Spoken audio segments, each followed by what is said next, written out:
I'm Kat and I play Red. I like a train game. I really enjoy a good train game. From Union Pacific, Ticket to Ride, all the way through to a bit of 18XX. So it will be no surprise that today we're having a look at Village Rails, which is a bit smaller than most other train games. Village Rails comes from Osprey Games. It's designed by Matthew Dunstan and Brett J. Gilbert. Let's have a look at it. Village Rails is a game of locomotives and local motives. Over 12 turns, build the best routes possible across your village, hopefully scoring points and then using your terminus cards to gain money to build your next routes. You're going to start the game by randomly dealing out these corner pieces. So we tend to shuffle them up and get someone to pick. So I'm going to pick this one. So the player with the number closest to the beginning of the alphabet will go first. So in theory it'd be A. If A is not in play, then B, and so on. You're then going to find the matching parts of your frame and build a little L shape thing. So that's then you can tell because they've got different shapes. So in theory, it's easy to do. I'm just making a pig's ear of it. There we go.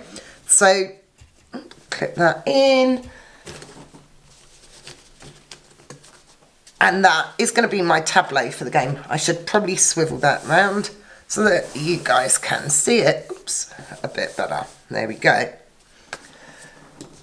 Each of the border pieces depicts the start of a railway line. We've got 7. We've got 4 down here and 3 along here. During the game, you will place track cards inside your tableau.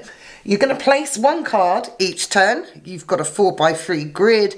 You're going to have 12 turns over the course of the game. When a track runs from the start here to the edge of your tableau, it's considered complete and you'll hopefully score some points for it. Put that back. The main deck here is double-sided. We have tracks on one side and trips on the other side.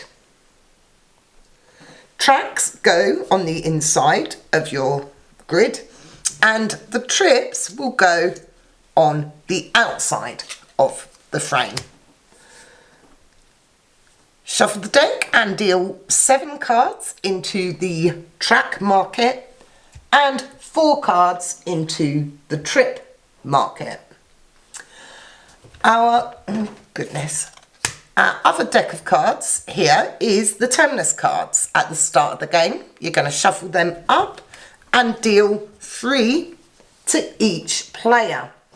These again will score you when you complete a route, and these actually give you money rather than points. We start the game with £5 and our little score counter on 0. On your turn, you must build a track card and you may choose to plan a trip. And you can do those in either order, so you can do a trip, then a track. So let's have a look at the trips first. The base cost for a trip is £3, which you're going to pay straight to the bank.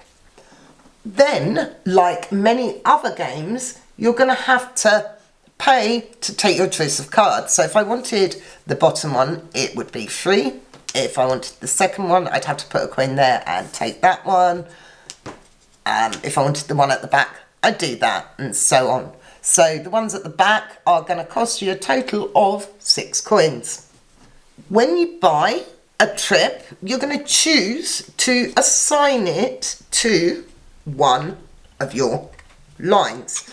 So we could go here, here, here, or any of the 4 spots down the side. You cannot place on a line that has finished. I mean, that'd be pointless because you wouldn't score anything. And you can have a maximum of 2 trips on each line. Now, let's have a look at the track cards. The track cards don't have a base cost, but you still have to pay for them as before. So if I wanted this card, I would go 1, 2 and take that. So I'm sure you're used to this mechanic. So many games have it. Century Spice Road. And of course I can't think of anything else that has it at this point. So let's have a look at what I might want. Now, these only give me points at the end of the game, the sidings.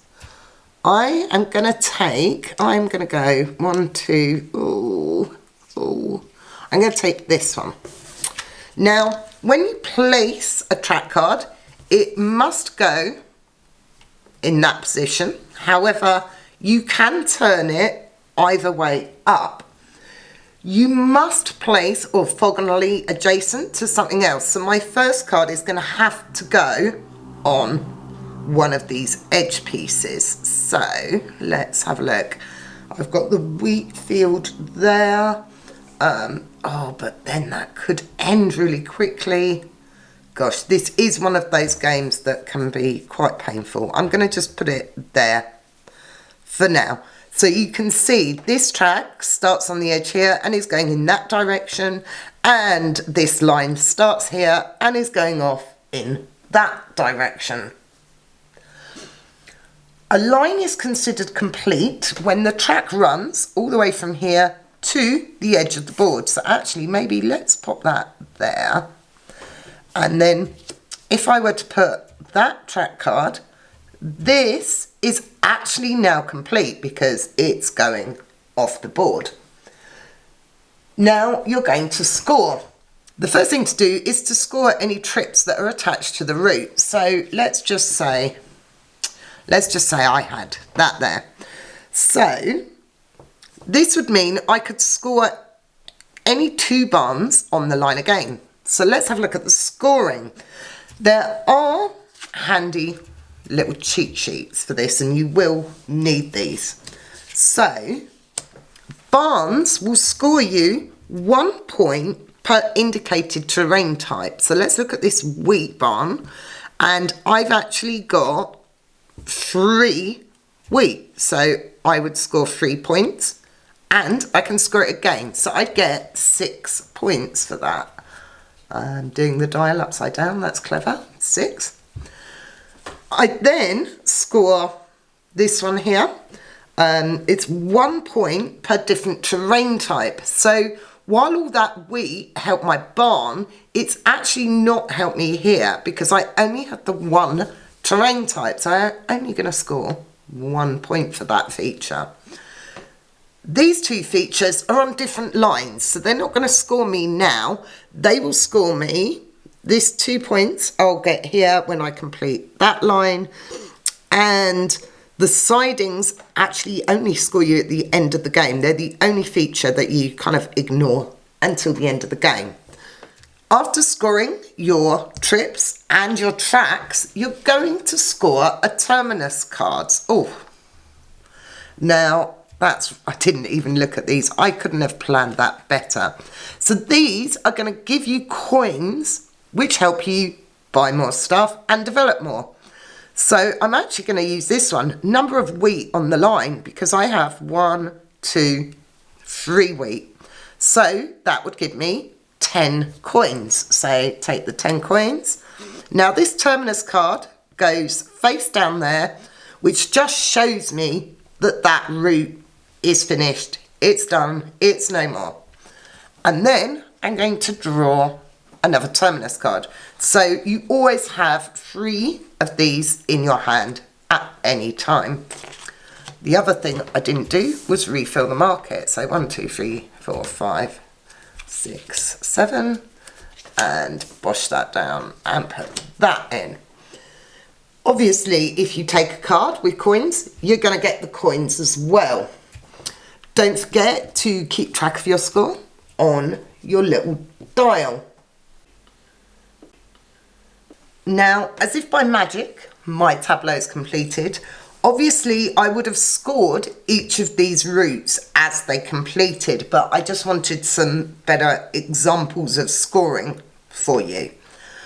So let's have a look at this track up here. This is pretty amazing because it actually goes all the way there. Now, there are actually 5 different symbols that you can score on.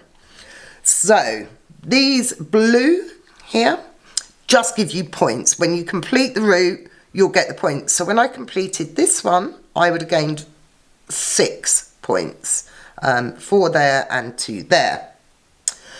The barns we vaguely talked about with the wheat, but they will score you for matching type. So this barn here with the water symbol would have given me 2 points at the time. There's a cattle barn there, which wouldn't have given me, well, would have given me 2 points. So there's different ones of them for all 5 of the different types of land available.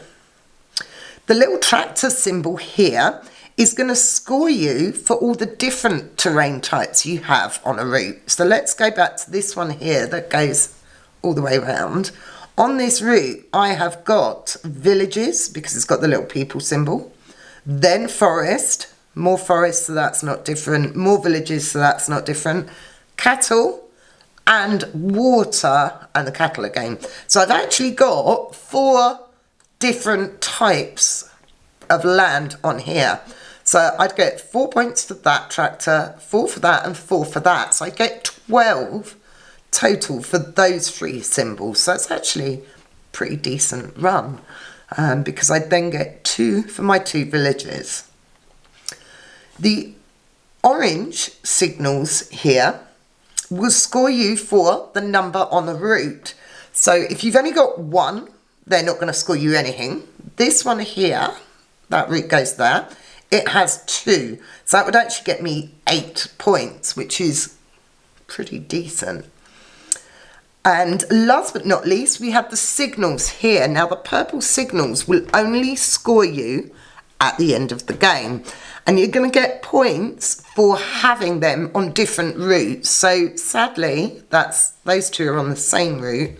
However, that is on a different route. So I've got 2 different routes. So at the end of the game, I'd get 4 points for that. Once everyone has had their 12 turns and they've got a full tableau, the game is going to end. So at the end of the game, you're going to have the points that you've got for completing routes. You're going to score your sidings. You're going to get 1 victory point for every 3 coins. So I've got 12 there, so I'd get 4 points. And the player with the most points is the winner. Village Rails is a super cute little box. It's also got quite a cute little price tag. Here in the UK, it's about £20. You're not going to get much better for your money than this, to be honest. I like the box size.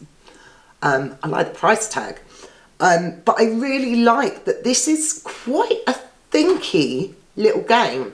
A game, we're talking about a limited turn game. I really like them.